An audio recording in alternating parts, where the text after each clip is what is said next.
kanyang bunga, yung mga buto, tinatanggal po yung balat kasi yung balat hindi na po manguya. Ayan. Pwede itong adobo, sinigang, inabraw, kahit anong klaseng luto. Pero ito kapag gumulang na, ay pwede nyo pong ilagay sa buto-buto. Yung ibibilad po yung ito kapag gumulang na para siyang munggo. Ayan po yung pagkakaiba po ng long string beans saka dito. Tapos pag tinanim mo naman yung long string beans sa katong bush sitaw ay ito ay hindi na kailangan ng trellis.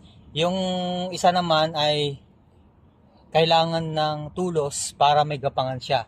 Pero ang pagkakaiba po nun ay hindi ka na po uupo para makapagpitas. Ito naman ay kailangan mong umupo para mapitas ang bunga nito. Sana po ay meron kayong konting natutunan. Maraming salamat. Bye-bye!